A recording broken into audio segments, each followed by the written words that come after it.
Hi, I'm Becky and I'm part of the education team here at the Ocean Conservation Trust. And I want to talk to you about a project that we have done with a little boat called the Lancer. The Lancer is a 1.5 metre little mini boat which is provided by an organisation called Educational Passages. Way back in 2016, it was built by a school group over in America and it travelled all the way across the Atlantic Ocean where it landed in Ireland. It was found there and they had the intention of sending it back.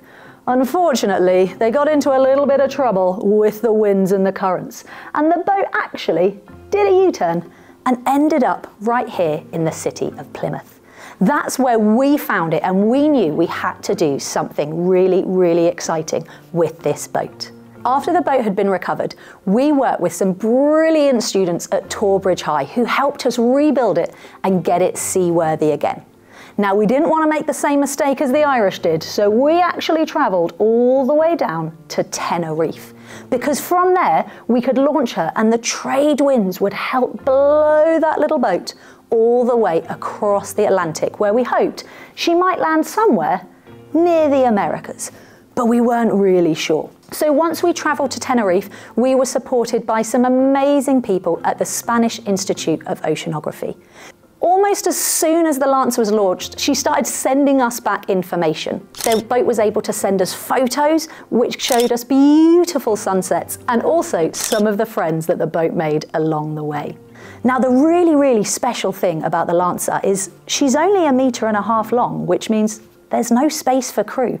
She went all this way by using wind and currents alone. And you can see through the line journey on the map that the Lancer actually drew a heart in the ocean. It might not look very big, but that heart is actually the size of Dartmoor National Park.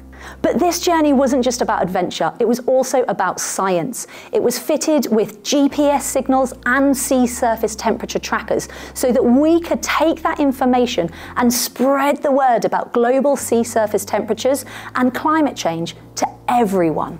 So you might notice here, the line starts getting a little bit crazy, and that's because round about here, the Lancer actually lost her sail. So this entire last leg of the journey was pushed by currents alone. We were super worried that she might not have enough power to get to shore, or without the sail, she might end up dashed on some rocks getting damaged. But luckily, the Lancer was recovered by a couple who lived on the Bahamas, and they were able to take her nice and safely to shore and even bring her to a local school and fix her up again.